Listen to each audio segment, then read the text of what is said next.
Namaskara, Harsha here. Welcome back. So today is the day 16 of the 21-day headstand mastery. So today we're gonna be combining headstand and hand balancing for this.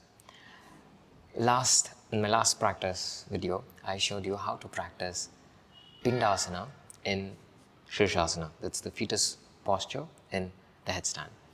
So today, I'm going to show you how to do Urdhva Kukutasana from Shirshasana. So in order for you to do this, you've got to keep three things in mind. Firstly, you should have done the standing asanas, the standing posture, at least for 3-4 years. Secondly, you should have practiced Padmasana for at least a year. Means you should be able to bend the legs and fold them in the lotus posture, and you should be comfortably able to stay there without any pain on the shin bone at least for 30 seconds. Preferably 1 minute will be much easier. And the third thing is you should have done headstand, the Shirshasana, at least for 1 or 2 years. So that's totally 5 years. So only if you have done all these, then you'll be able to practice this.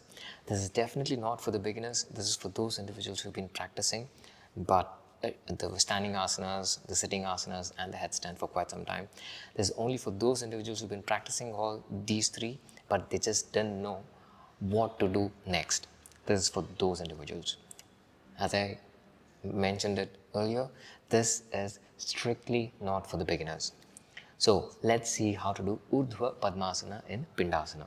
So for this, I'm going to move the blanket a little bit far away from the wall.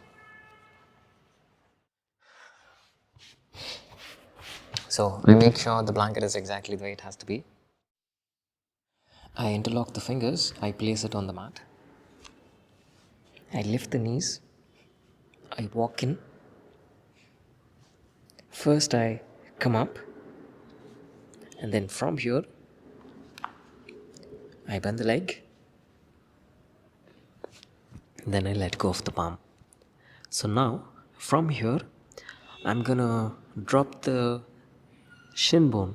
I'm gonna drop the shin bone on the biceps, and then I'm gonna try to lift myself up.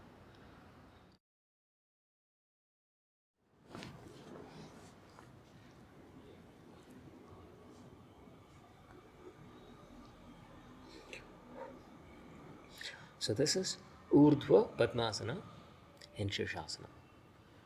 And then while coming down, you drop the head, and then you slowly come up. Now if you can see, my left leg is on top. I release,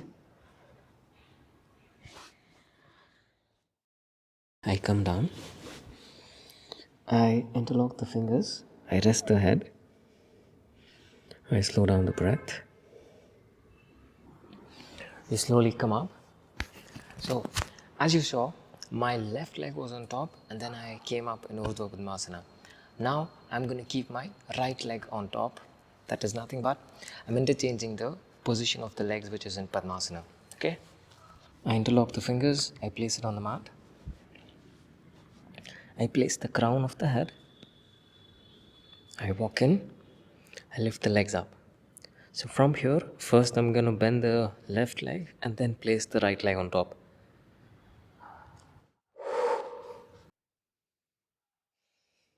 Okay, I get the balance. Now I let go of the hands. I support the palms in front of the face. Now I'm going to come up.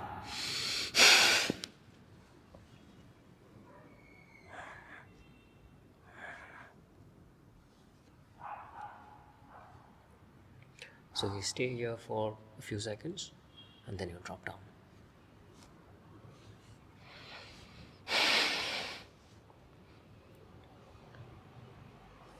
You release the leg. You slowly come down. You interlock the fingers. You rest the forehead.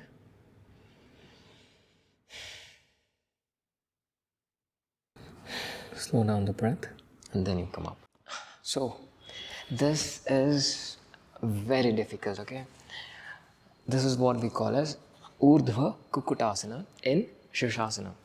So, as I said in the very beginning, for you to do this, you should have practiced standing asanas at least for 3-4 years.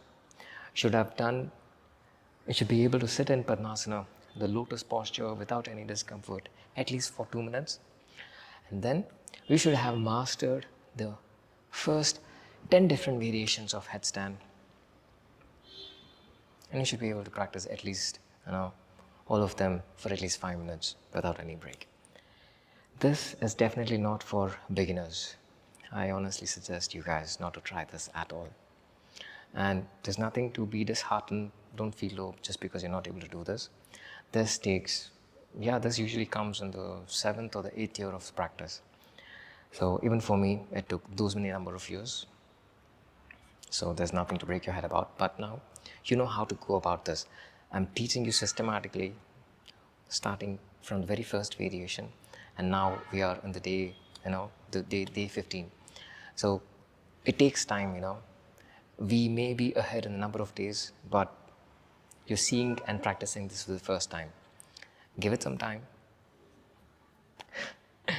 It'll eventually come by time. There's no secret, there's no shortcut to this. You have to go through the process. Everyone goes through the process, even I went through the process. So this is Urdhva Padmasana in Pindasana. So do give this a try. If you're able to do this, please do send me a picture of it. You can share it on Instagram, you can share it on any other platforms. You can directly email it to me. I'd be very happy to see you, practice it and then know exactly how to practice Shirshasana in a sequential order. Now we are in the 16th day. I have nothing else to say. I know you would have probably been spellbound just by seeing whatever I practiced. If you're not able to practice it, probably you wouldn't have anything else to say. But if you're someone who's been practicing, you know exactly what I'm teaching you right now. Give this a try and let me know how you felt in the comments. Have a great day, and I'll see you in the next one.